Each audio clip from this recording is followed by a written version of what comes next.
மருதன்வெள்ளி சமுதாய வானொலி 89.6 மாவட்டத்தினுடைய முதல் சமுதாய வானொலி நேர்களே. நிலையத்தில் நேரம் நண்பகல் 12:11 அற்புதமான நிகழ்ச்சியோடு நாம் இன்று நேரலை நிகழ்ச்சியாக நாம் இணைந்திருக்கின்றோம். சமூகத்திற்கு நமது பங்கு என்ற தலைப்பில் இன்று நிகழ்ச்சியில் நம்மோடு பங்கேற்க இருக்கிறார் மானியதள்ளி ஊராட்சி மேல் போரிக்கல் பகுதியைச் சேர்ந்த பி. சந்திரகாந்த் அவர்கள். ஒரு சமூக சேவகர். இளம் வயதிலே இந்த சமூகத்தின் மீது பேரார்வம் கொண்டு இந்த சமுதாயத்திற்காக பல்வேறு நல விஷயங்களை, நல்ல திட்டங்களை இந்த பகுதியைச் சேர்ந்த மக்களுக்கும், அவர் சார்ந்திருக்கக்கூடிய இந்த கிராமத்தை சார்ந்திருக்கக்கூடிய பள்ளிகளுக்கும், இப்படி பல்வேறு விஷயங்களை நல்ல முறையில் முன்னெடுப்பாக ஒரு ஊக்கமிகு இளைஞராக நமக்கெல்லாம் இளைய தலைமுறைக்கு, குறிப்பாக மாணவர்களுக்கு ஒரு நல்ல வழிகாட்டியாக அவருடைய செயல்பாடுகள் அமைய பெற்றிருக்கிறது என்று சொன்னால் மறுப்பதற்கில்லை. அப்படிப்பட்ட நபரை இன்று நம்முடைய மருதன்வெள்ளி சமுதாய வானொலியில் நேர்காணல் நடத்துவதில் பெரும் மகிழ்ச்சி கொள்கிறது நம்முடைய மருதன்வெள்ளி சமுதாய வானொலி. சார் வணக்கம். வணக்கம். வணக்கம். நல்லா இருக்கீங்களா? நல்லா இருக்கேன் சார். நீங்க எப்படி இருக்கீங்க? நல்லா இருக்கும். சொல்லுங்க, வானொலி, நம்மளுடைய வானொலி எல்லாம் கேட்டுட்டு நீங்க நிலையத்துல பேசணும் அப்படின்றத ஒரு ஆர்வத்தோட நீங்க சொன்னீங்க. கண்டிப்பாக. எப்படி இருக்கு உங்களுடைய நம்மளுடைய வானொலி நிகழ்ச்சிகள்? அதுல இருந்தே தொடங்குவோமே. கண்டிப்பா, நிச்சயமாக. சொல்லுங்க. நமது மருதன்வெள்ளி வானொலி நம்ம தருமபுரி மாவட்டத்தின் சமுதாய வானொலி, முதல் வானொலி 89.6. நம்ம அதாவது கிராமங்களில் நிறைய விவசாயிகள், ஆடு மேய்க்கிறவங்க, மாடு மேய்க்கிறவங்க, இந்த மாதிரி விவசாய தொழில் பண்றவங்க சமீப காலமாக இந்த வானொலியை பத்தி அதிகமாக பேசக்கூடிய ஒரு வானொலியா இருந்துட்டு இருக்கு. சரி, நீங்க முன்னாடி கூட பேசும்போது சொன்னீங்க, வேற ஒரு நண்பர் கூட இந்த மாதிரி உங்களுக்கு போன் போட்டு அந்த அலைவரிசை நம்பரை சொன்னாரு அப்படின்னு சொன்னீங்க. அதாவது 89.6 அப்படின்றத நீங்க தவறுதலா 86.9 அவர் நண்பர் கூப்பிட்டு சொன்னாத ரொம்ப சந்தோஷமா இருந்தது. நீங்க சொல்லும்போது நம்ம மருதன்வெள்ளி சமுதாய வானொலி எந்த அளவுக்கு கிராமங்கள்ல குறிப்பா அந்த விவசாய பெருமக்களுக்கு போய் சேர்ந்திருக்கு அப்படின்றத பத்தி இருக்கு. ரொம்ப நன்றி. உங்களை மாதிரி இருக்கிறவங்க நம்மளை கேட்டுட்டு இதை சொல்லும் போதுதான் நம்ம இன்னும் சிறப்பா செய்யணும், நல்லபடியா செய்யணும் அப்படின்ற ஒரு ஆர்வம் ஏற்படுகிறது. சரி, உங்களை பத்தி சொல்லுங்களேன். சந்திரகாந்த் அப்படின்றது நாம அறிமுகப்படுத்தணும். என்ன செய்யுங்க சந்திரகாந்த்? நீங்க சந்திரகாந்த் அப்படின்ற நான் ஒரு விவசாயியோட மகன். ஒரு குக்கிராமத்துல, அதான் மேல்புரிக்கல் கிராமத்துல எல்லாமே அரசு பள்ளியில படிச்சேன். என்னுடைய கல்வி, கல்லூரி வாழ்க்கை எல்லாமே அரசு பள்ளியில, கல்லூரி எல்லாமே அதன்படியே போயிட்டு இருந்தது. நான் அரசு பள்ளியில படிக்கும் போது அடிப்படை வசதிகள்லாம் இருக்காது. அந்த அடிப்படை வசதி நாங்க தரையில தான் உட்காந்து படிப்போம். அது மதிய நேரத்தில் லஞ்ச் எல்லாம் தண்ணியே கிடைக்காது. நாங்க படிக்கும் நான்லாம் கூட நீங்க சொன்னது பசுமை நினைவு வருது.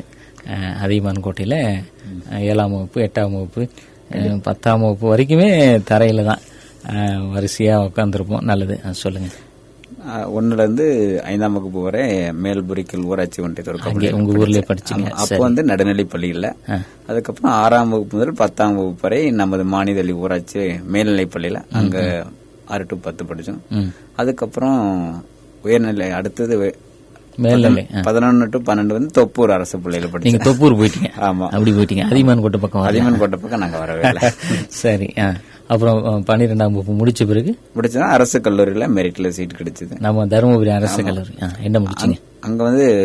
பிகாம் கூட்டுறவு கோஆபரேஷன், தொழில் சம்பந்தப்பட்டது எல்லாமே அதுல படிக்கலாம். ஒரு ஆர்வம் அந்த படிப்பு மீது.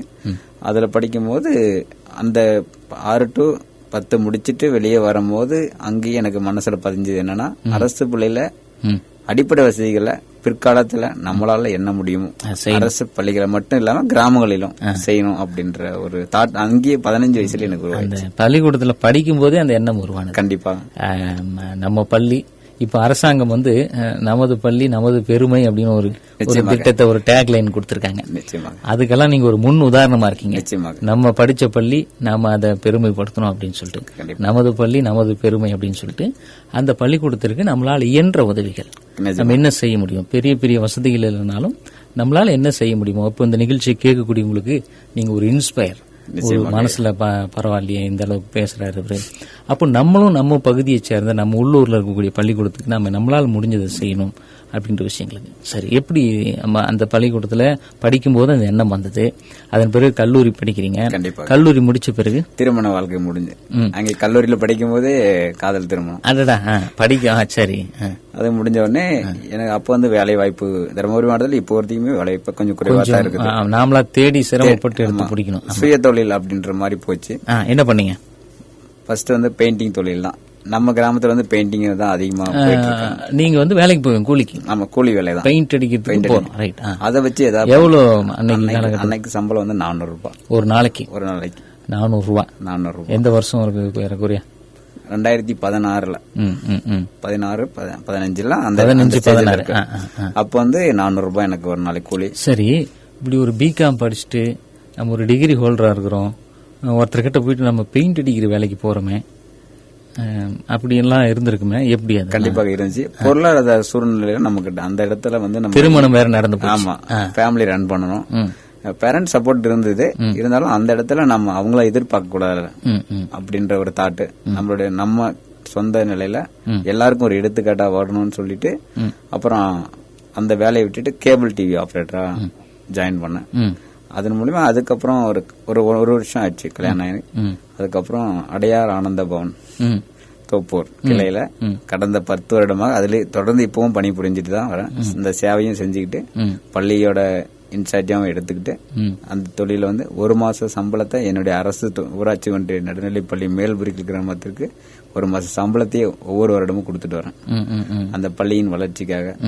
ஏன்னா பள்ளியின் வளர்ச்சி கிராமத்தின் வளர்ச்சி அப்படின்ற கொள்கையோட கண்டிப்பாக.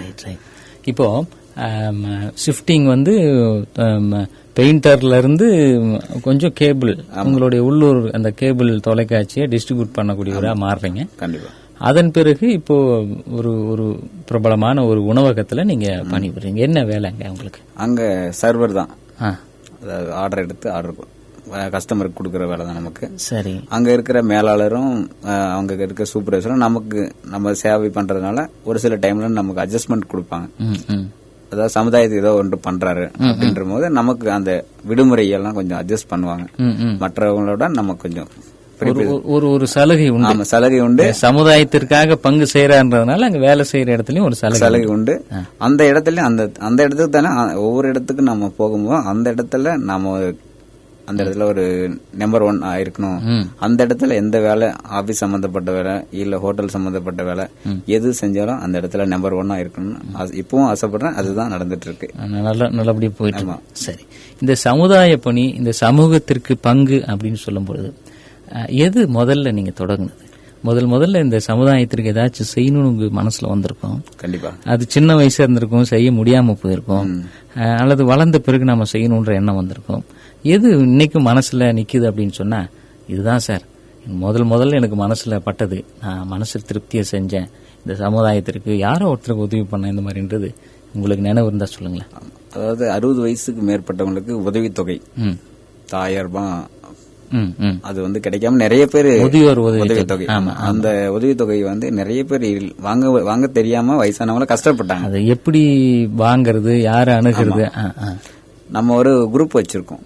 அதாவது 5 குரூப் மக்கள் நலத்திட்டம் சொல்லிட்டு 5 குரூப் வச்சிருக்கோம். ஒவ்வொரு குரூப்லயும் அரசு ஊழியர்கள், பொதுமக்கள் எல்லாரையும் அந்த குரூப்ல வந்து லிங்க் பண்ணி வச்சிருக்கோம். ஏதாவது இன்னைக்கு தர்மபுரி மாவட்டத்துல ஏதாவது இன்னைக்கு சப்போஸ் ஜியோ ஏதாவது பாஸ் பண்ணாலும் இல்ல அரசு திட்டங்களை ஏதாவது செயல்படுத்துறாங்க அப்படின்னு சொன்னாலும் முதல்ல நம்ம குரூப்ல ஆட் பண்ணிடுவோம். அது மூலியமா மக்கள் கிட்ட போய் நேரடியா சேரும். ஒரு விழிப்புணர்வு கொடுக்குறோம். ஆமா, ஒவ்வொரு குரூப்ல குறைஞ்சபட்சம் 500 பேர். அது மற்ற டிஸ்ட்ரிக்டும் இருக்காங்க, வாலண்டியர்ஸ் வந்து தெரிஞ்சுக்கிறாங்க. இருந்தாலும் நாங்களும் அதை வாலண்டியர்ஸா அந்த மாதிரி அவங்களே வந்து ஜாயின் பண்ணி ஒவ்வொரு நிகழ்வும் வெளிப்படையா பொதுமக்களுக்கு வந்து லஞ்சம் இல்லாத ஒரு சமுதாயத்தை படைக்கணும். கண்டிப்பா. அப்படிப்பட்ட என்ன பண்ண 5 கிராமம் அங்க மேல்புரிக்கல், கீழ்புரிக்கல், ஈசல்பட்டி, மலைப்பநகர், சேசம்பட்டியங்கோட்டை, பரியம், குறும்பட்டியங்கோட்டை இந்த பகுதிகளில் சேர்ந்தாங்க. அந்த முதியோர் உதவித்தொகை யார் யார் வாங்காம இருக்காங்க அவங்களெல்லாம் கொஞ்சம் கணக்கெடுத்து நாங்களே சொந்த செலவுல ஆட்டோ வச்சு நெட் சென்டருக்கு கூட்டிட்டு போயிட்டு அங்க அப்ளை பண்ணிட்டு அப்ப இருந்த தாசில்தார் எல்லாம் சப்போர்ட் பண்ணாங்க. எந்த ஒரு லஞ்சம் இல்லாம பண்ணி கொடுத்தாங்க. அந்த வயசானவங்க என்ன சொன்னாங்க அப்படின்னா, எங்க பிள்ளைகள் எங்களை கைவிட்ட போதும் நீ என் பிள்ளையா வந்து எனக்கு இது பண்ணி கொடுத்தது ரொம்ப சந்தோஷம். என் வாழ்நாள்ல நான் உங்களை மறக்க மாட்டேன் அப்படின்னு சொன்ன வார்த்தை என் மனசுல அன்னைக்கு பதிஞ்சு இன்னைக்கு வரைக்கும் இருக்கு. இன்னைக்கு வரையும் இப்பவும் அந்த இதை பண்ணிட்டு தான் இருக்கீங்க. அது மட்டும் நல்ல விஷயம். எப்பவுமே ஒரு வயதுல மூத்தவங்க, அதுவும் குறிப்பா நீங்க இன்னைக்கு பேசுறது வந்து இன்னைக்கு உலக மூத்தோர் தினத்துல இந்த மாதிரியான விஷயங்கள் நம்ம பேசும்போது நமக்கு மனசுக்கு வந்து ஒரு நிகழ்ச்சியா இருக்கு. அந்த பலன் பெறக்கூடியவங்களுக்கு வந்து தான் தெரியும் அதனுடைய மகிழ்ச்சியும் சந்தோஷமும். நம்ம அன்றாட வாழ்க்கையில ஓடிட்டு இருந்தாலும் கூட இதை வந்து யாருக்காச்சும் ஒருத்தர் நமக்கு தெரிஞ்ச விஷயத்த வழிகாட்டும் பொழுது அவங்க நம்மள மனசார பாராட்டுவாங்க. ஒவ்வொரு முறையும் அந்த தொகை வரும்போது உங்க மனசுல அவங்க மனசுல நீங்க வந்து போவீங்க. சரி, இப்படி தொடங்கப்பட்டது. அப்புறம் எப்படி அது தொடர்ந்து நடைபெறுது? அது மட்டும் இல்லாம இந்த அதாவது வாரிசு சான்றிதழ், இறப்பு சான்றிதழ், அரசு தொடர்பா எல்லா சாதியும் ஒரு வழிகாட்டுதல் உண்டு. ஏன்னா அவங்க யாருக்குமே தெரியாது. ஒரு சிலவங்க வீட்லயே ஒரு சிலர் எப்படின்னா விதவைங்க எல்லாம் வாங்கவே மாட்டாங்க, அது என்னன்னு தெரியாது. அப்படின்றதுலாம் நம்ம வந்து பணம் இல்லாம எப்படி அவங்கள வாங்க வைக்கிறது, ஒரு வழிகாட்டுதல். ஆமா, சொல்லிக் கொடுக்க கண்டிப்பா ஒரு நல்ல முறையில வழிகாட்டுதல். இது ஏதாச்சும் நீங்க ஒரு மன்றமோ அல்லது கிராமங்கள் அந்த மாதிரி ஏதாச்சும் அப்படி செயல்படுறீங்களா? எப்படி? இல்லைங்க, தனி ஒருவனா தான் செயல்படுறோம். இப்ப இருக்கிறத விட இன்னும் கொஞ்சம் விரிவுபடுத்தணும் அப்படின்றது. அதுக்கு அரசு ஊழியர்களும் கொஞ்சம் ஒத்துழைக்கிறாங்க. இன்னும் கொஞ்சம் நல்லா ஒத்துழைச்சா இன்னும் நல்லா இருக்கும். கொஞ்சம் பணிகள் தாமதம், அது கொஞ்சம் பிரஷர் கொடுத்து பண்ற மாதிரி இருக்கு. வருங்காலங்களில் அது இன்னும் செயல்பாடுகள் நல்லா இருக்கும். சரி, அப்புறம் இந்த பள்ளிக்கூடம் இந்த மாதிரியான விஷயங்கள், அதனுடைய சேவைகள், அதை பத்தி சொல்லுங்க. பள்ளிக்கூடத்துல நான் 2015 16, 17, 18 அதெல்லாம் முடிஞ்சு கல்லூரி வாழ்க்கை எல்லாமே முடிஞ்சு வரும்போது பள்ளியில் அடிப்படை வசதி நான் உள்ள கால் வைக்கும் போது என்னுடைய இல்லற வாழ்க்கையெல்லாம் தொடங்கிட்டதுக்கு அப்புறம் நாங்க ஹோட்டல் தொழிலுக்கு வந்ததுக்கு அப்புறம் பள்ளியில பண்ணலாம்னு ஆல்ரெடி நான் 15 வயசுல மனசுல பதிவு வச்சது. அந்த இடத்துக்கு போகும்போது அங்க இருக்கிற தலைமை ஆசிரியர் திருமதி அஞ்சலா தேவி மற்றும் சிவபெருமன் இதர ஆசிரியர்கள் அனைவரும் அங்க போகும்போது ஒரு சில விஷயங்கள்லாம் சொன்னாங்க. என்னுடைய சமூக பணியெல்லாம் அவங்க பார்த்துட்டு இருக்காங்க, எது கேட்பாங்க, பள்ளிக்கூடத்துக்கு இது செஞ்சு அப்படின்னு. அப்புறம் பள்ளியில் நடந்த ஒரு SMC குழுல நம்மள ஒரு உறுப்பினரா அதுல ஜாயின் பண்ணி வச்சாங்க. ஏன்னா அங்க அந்த இடத்துல நமக்குன்னு ஒரு அங்கீகாரம் இருந்தா தான் இன்னும் கொஞ்சம் வேகமா செயல்பட முடியும் அப்படின்ற கருத்தை அவங்க முன் வச்சாங்க. அதன்படி பள்ளி மேலாண்மை குழு உறுப்பினர் ஆகி அந்த இடத்துல நம்மளால என்ன பண்ணணும், நான் அன்னைக்கு 15 வயசுல நினைச்சு முதல் முறையா இந்த தண்ணி ஒரு குடம் எடுக்கணும்னா கூட லஞ்ச் டைம்ல 1 கிலோமீட்டர் போய் எடுத்துட்டு வந்து தான் கை கழுவணும் பசங்க. அப்போ ஆமா, அன்னைக்கு பசங்க ஆமா குடிக்கிறதுக்கு தண்ணி நாம எடுத்துட்டு வரணும். உண்மை இருந்தது. ஒரு டாய்லெட் போனாலே 1 கிலோமீட்டர் வந்து ஃபாரஸ்ட்ல போனோம், வெளியே போனோம். ஆமா, அந்த டாய்லெட் இல்ல, அந்த இடத்துல டாய்லெட் இல்ல, தண்ணி இல்ல, இதை சரி பண்ணணும் அப்படின்னு சொல்லிட்டு பள்ளி தலைமை உதவியுடன் பஞ்சாயத்து இதோட ஒத்துழைப்போட நாங்க முதல் வந்து ஒரு நிலத்தடி டேங்கும் ஒரு சின்ன டேங்கும் கட்டணும். போர் போட்டு ஒரு டேங்க் போர் போடல, பஞ்சாயத்து தண்ணி வந்து அந்த டேங்க்ல மோட்டார் வச்சு அதை ரெடி பண்ணி அப்புறம் பசங்களுக்கு குழந்தைங்களுக்கு வந்து கொடுத்துட்டு இருக்கோம். அதே மாதிரி வாரம் 4 முறை பள்ளியை வந்து நான் பார்வையிடுவேன். ஒரு ஜஸ்ட் எப்படி இருக்கு அப்படின்னு சொல்லிட்டு உணவு முதல் பசங்க எப்படி சொல்லி கொடுக்கறாங்க ஆசிரியர்களே நான் செக் பண்ணுவேன். அவங்களுக்கும் ஒரு ஆர்வம். SMC இதுவே அதுதான். அங்க நீங்க வந்து அதை போய் கவனிக்கலாம் அந்த அப்படின்றது தான் அதனுடைய. அந்த பள்ளி மேலாண்மை குழு வந்ததுக்கு அப்புறம் பள்ளியினோட வளர்ச்சி நிறைய விஷயங்கள் மேம்பட்டுச்சு. ஏன்னா என்னுடைய தாரகம் வந்துருமே பள்ளிக்கூடம் வளர்ச்சி அடைஞ்சா அந்த கிராமம் டெவலப் ஆன மாதிரி. பள்ளி வளர்ச்சி அடைந்தால் அந்த கிராமம் வளர்ச்சி கண்டிப்பாக நிச்சயமாக எந்த மாற்றமும் கிடையாது. அப்படின்ற போது ஒரு சில உணவு வகைகள்லாம் அப்பெல்லாம் அந்த சாப்பாடு சரியில்லை அப்படின்னு சொல்லிட்டு இருந்த காலம்லாம் இருந்தது. இப்ப பள்ளியில வெரைட்டி காலை உணவு திட்டம் அப்படின்றது இன்னும் மகத்தான திட்டம், நல்ல ஒரு ஸ்கீமா அவங்க வந்து அரசு வந்து வெரைட்டியா கொடுக்கறாங்க. ஒரு நாளைக்கு பொங்கல், ஒரு நாளைக்கு உப்புமா, ஒரு நாளைக்கு லெமன், இந்த மாதிரி வித்தியாசமான உணவுகளை குழந்தைங்களுக்கு கொடுக்கறாங்க. நல்ல விஷயம், பாராட்டக்கூடிய ஒரு விஷயம் தான். இப்படி போயிட்டு இருக்கக்கூடிய மத்தியில உங்களுடைய வேலைகள் எப்படி இருக்கு, எந்த நேரம்? ஏன்னா உணவகத்துல சர்வர் அப்படின்றது 10 மணி நேரம் சாதாரண வேலை கிடையாது. கண்டிப்பாக நமக்கு 1008 பிரச்சனை இருக்கும், 1008 கஷ்டம் இருக்கும். ஆனா வந்திருக்கக்கூடிய கஸ்டமரை வந்து மனம் சுளிக்காம, அதுவும் குறிப்பா ரொம்ப சென்சிட்டிவான ஒரு இடம். உணவு பரிமாறுறதுன்றது ஒரு கலை.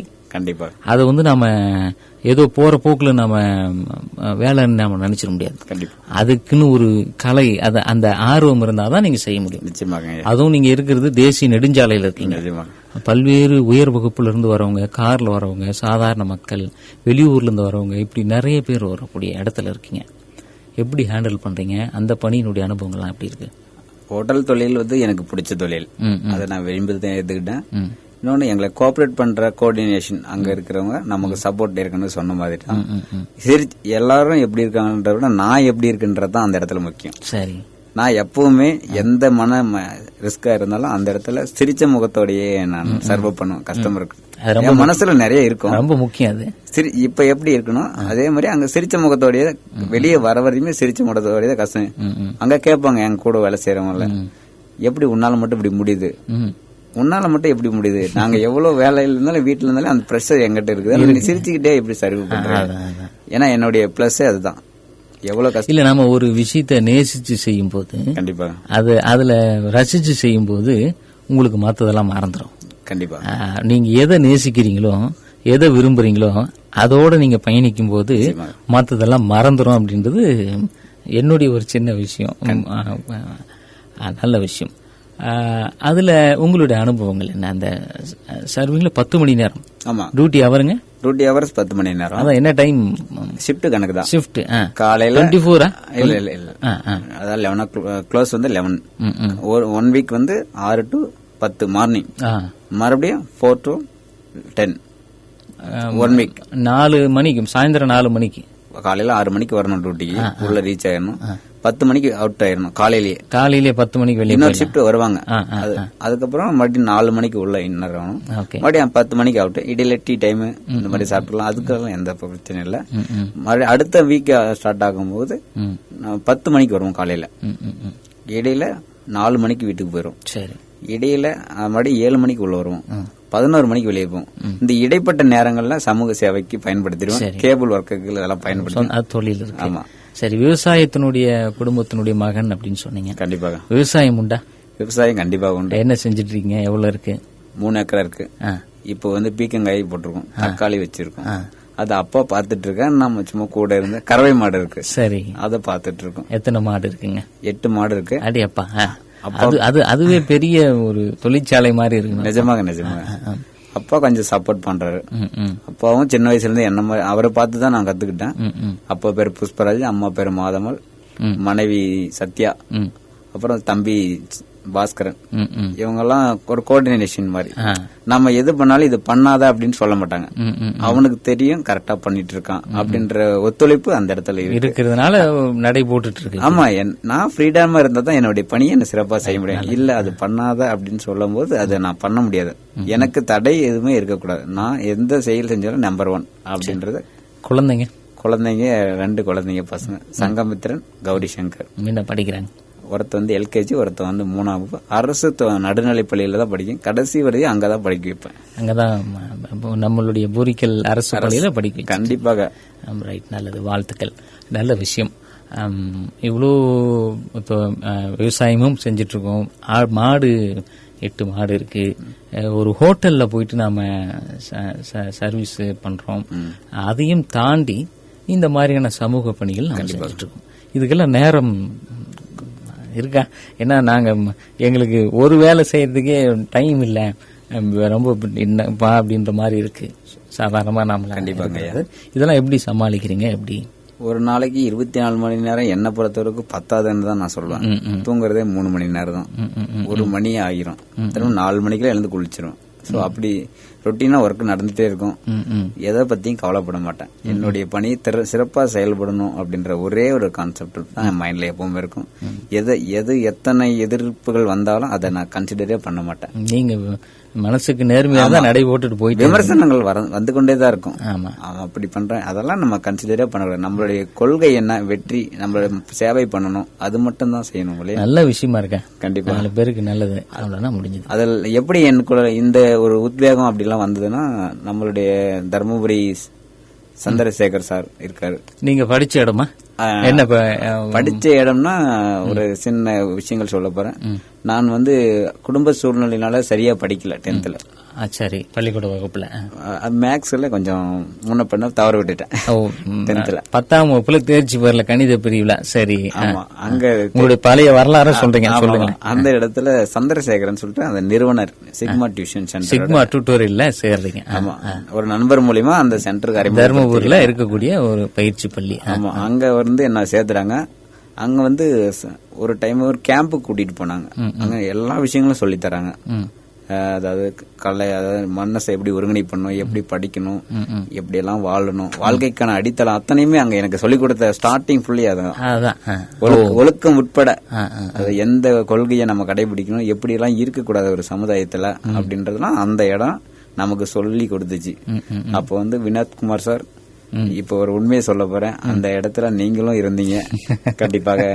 சரி, நம்ம சந்திச்சு 12 வருடங்கள் ஆகுது. அவர் அப்ப சொல்லி கொடுத்தது இப்போ வரைக்கும் கான்சென்ட்ரேஷன். அதன் பிறகு நம்ம சந்திக்கலன்னு நினைக்கிறேன். கண்டிப்பா 12 ஆண்டுகளுக்கு பிறகு இன்னைக்குதான் நம்ம சந்திக்கிறோம் முதல் முறையா. அந்த ஒரு இன்னும் 2 வருஷம் இருந்தா ராமர் வனவாசம் போன மாதிரி. கண்டிப்பா 12 ஆண்டுகளுக்கு பிறகு நம்ம இன்னைக்கு சந்திக்கிறோம். இன்னைக்கு ஒரு நல்ல இடத்துல உங்களை எல்லாம் பார்க்கும்போது ரொம்ப மகிழ்ச்சியா இருக்கு. எனக்கு சந்தோஷமா இருக்கு. உங்களுடைய பணிகள் மேலும் மேலும் தொடரணும்.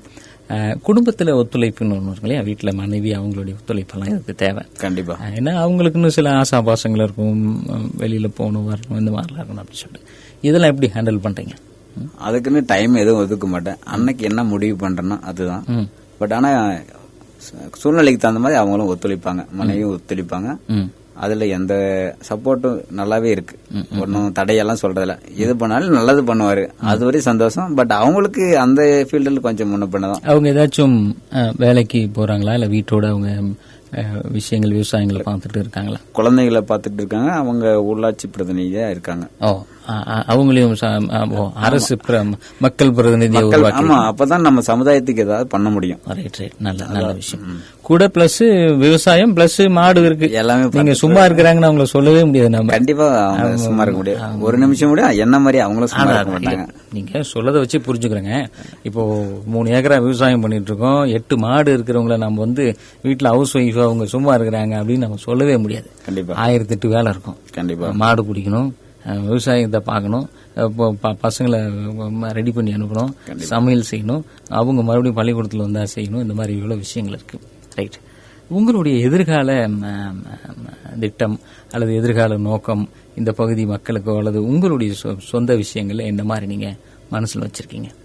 என்னுடைய எதிர்கால திட்டம் எல்லாம் கிராமங்கள்ல வந்து இளைஞர்களை வந்து ஒரு நல்ல நிலைமைக்கு கொண்டு வரணும். அதாவது சேவை என்ன மாதிரி அவங்களும் சேவை பண்ணணும், ஒழுக்கத்தோட இருக்கணும்.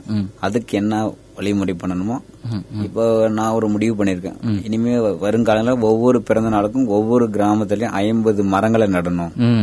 அப்படி நடக்கும்போது இந்த பொருளாதார காலநிலை சூழ்நிலை எல்லாம் மாறும். இப்பெல்லாம் மழை ரொம்ப நம்ம தருமபுரி மாவட்டத்தில் குறைஞ்சு போச்சு. அப்படியே பெஞ்சாலே பருவம் தப்பி வருது. ஆமா, அதெல்லாம் மாற்றம் பண்ணணும். ஒவ்வொரு பிறந்த நாளும் இப்ப நான் என்னுடைய பிறந்த நாளுக்கு ஒரு 50 மரம்னா அது என்ன பார்த்து ஒரு 50 மரம் இன்னொருத்த நடுவான். கண்டிப்பா அந்த மாதிரி ஒரு இதெல்லாம் கொண்டு போகணும். அந்த மாதிரி பண்ணும்போது கிராமங்கள்ல பசுமை அடையும். நல்ல விஷயத்த 4 பேர் செய்யும் போது அவங்களோட சேர்ந்து இணையத்துக்கு ஆட்கள் இருக்கதான் செய்யறாங்க. ஆனா அதை முன் எடுக்கிறதுல தான் கொஞ்சம் பிரச்சனை. அதனால யாரையும் நம்ம கம்போஸ் பண்ணக்கூடாது அந்த இடத்துல. நாமளே முன்னாடி நின்று இப்போ பிளாஸ்டிக் நான் யூஸ் பண்ணி கிட்டத்தட்ட 10 வருஷம் ஆகுது. பிளாஸ்டிக் பொருளை நான் வந்து பிளாஸ்டிக் பொருளை யூஸ் பண்றதுல வீட்டுக்குமே வாங்கிட்டு போறதில்ல. பிளாஸ்டிக் வாங்குறவங்கிட்டையும் சொல்லுவேன், பிளாஸ்டிக் யூஸ் பண்ணாதீங்க, இது நமக்கு ரொம்ப தீமை விளைவிக்கும் அப்படின்னு சொல்லி. அந்த மாதிரி ஒரு சில விஷயங்கள் இப்ப ஸ்டார்ட் பண்ணோம். ஒரு கிராமத்துல தன்னிறைவு பெற்ற வளர்ச்சியா ஆக்கணும் அப்படின்றது என்னுடைய விருப்பம். அதற்கான பணிகளை தொடங்கி இருக்கிறேன். நிச்சயமாக வரலாற்றில் அது இடம் பிடிக்கும். நம்ம மானியதள்ளி ஊராட்சியில பேர் சொல்லும் அளவுக்கு நம்ம நல்லம்பள்ளி ஒன்றியத்திலே சந்திரகாந்த் அப்படின்னா பேர் சொல்லும் அளவுக்கு இவர் தான் அப்படின்னு. நல்ல விஷயம். இந்த மாதிரி நல்ல நல்ல செயல்பாடுகள் செய்யும்போது இந்த மக்களுக்கும் இந்த சமுதாயத்துக்கும் நல்லது செய்யும்போது சமுதாய வானொலி மருதன்வெள்ளி சமுதாய வானொலியும் கூட இணைச்சுக்கிட்டீங்கன்னா உள்ளூர் மக்களுக்கு அந்த பகுதியை சேர்ந்த மக்களுக்கு நல்ல விஷயங்களை கொண்டு போய் சேர்க்கறதுல நாங்களும் உறுதுணையா இருப்போம். உங்களை மாதிரி வளரக்கூடிய இளைஞர்களுக்கு, இந்த சமுதாயத்தின் மீது அக்கறை இருக்கக்கூடிய இளைஞர்களுக்கு மருதன்வெள்ளி சமுதாய வானொலி நல்ல விஷயங்களை கூட இருந்து செஞ்சு கொடுப்போம். எங்களையும் நீங்க பயன்படுத்திக்கணும் அப்படின்னு சொல்லி இந்த நேரத்தில் கண்டிப்பா பயன்படுத்திக்கோங்க. அன்பான வேண்டுகோள் உங்ககிட்டயும் நாங்க தெரிவிச்சுக்கிறோம். கண்டிப்பா பயன்படுத்திக்குவோம். அந்த நீங்க சொல்றது என் மனசுல இப்பவும் 15 வயசுல நான் சேவை பண்ணணும்னு என்னுடைய மனசுல என்னுடைய 31 வயசுல நான் அதை பயன்படுத்திக்கும். கண்டிப்பா இதை வந்து கிராமங்கள்ல கொண்டு போய் ரீச் பண்றது என்னால முடிந்த ஒரு இது பண்ணுவாங்க. கண்டிப்பா ரொம்ப நன்றி. நிறைவா நீங்க இந்த நிகழ்ச்சியின் மூலியமா சொல்லக்கூடியது வானொலி கேட்டதுண்டா, அந்த வானொலியினுடைய அனுபவங்களை மட்டும் சொன்னீங்கன்னா நம்ம நிறைவு பெறலாம். வானொலி நான் சின்ன வயசுல காதல ஹெட்போன் போட்டு கேட்ட பழக்கம் உண்டு. ஆடு மேய்ச்ச காலத்திலலாம் வயல்வெளியில இந்த மாதிரி கேட்டிருக்கான். அதுல வர நிறைய விஷயங்கள் சொல்லுவாங்க. பழைய காலத்து மகாபாரதம், ராமாயணம் இந்த மாதிரி கதைகள் சொல்லுவாங்க. பழைய பாடல்கள் வந்து நுணுக்கத்தோட சொல்லுவாங்க. அத வர்ணிச்சு சொல்லிட்டு பாட்டு போடுவாங்க. ஆமா, அந்த மாதிரி கேட்கும்போது ஒரு புத்துணர்ச்சி அந்த இடத்துல ஏற்படும். சோ அதெல்லாம் நாங்க எதிர்பார்த்தோம். அந்த இடத்துல எதிர்பார்க்கறீங்க, இப்ப எதிர்பார்க்கறேன். நீங்க நிச்சயமா பூர்த்தி செய்வோம். அதுக்கான முயற்சிகளை நம்ம செய்வோம். நல்ல நல்ல நிகழ்ச்சிகள் உங்களை மாதிரி இளைஞர்கள் வானொலி நிலையத்திற்கு வந்து பேசும்போது கண்டிப்பாக அது இன்னும் மேலும் மேலும் இது வளர்ச்சி அப்படின்னு சொல்லிக்கிறோம். மிக்க நன்றி உங்களுடைய வருகைக்கும் உங்களுடைய அந்த சமூக சேவைக்கும், உங்களுடைய பணிகள், விவசாய பணிகள் உள்ளிட்ட பல்வேறு பணிகளுக்கும் மருதன்மில்லி சமுதாய வானொலியின் சார்பாக எங்களுடைய அன்பான வாழ்த்துக்களை தெரிவிச்சுக்கிறோம். நீங்க நினைச்ச மாதிரி எதிர்காலத்தில் ஒரு பசுமை நிறைந்த கிராமங்களா நம்மளுடைய பகுதி, குறிப்பா நம்மளுடைய நல்லம்பள்ளி இந்த பகுதி, தருமபுரி இந்த பகுதி வந்து அமையணும். அதற்கு உங்களை மாதிரி இருக்கக்கூடிய இளைஞர்கள் முன்னெடுப்போட வந்து இந்த மாதிரி செய்யணும்ன்றத எங்களுடைய அன்பான வாழ்த்துக்களை தெரிவித்து இனிதே நிகழ்ச்சியை நிறைவு செய்கின்றோம். சந்திரகாந்த், மிக்க நன்றி. மிக்க நன்றிங்க ஐயா.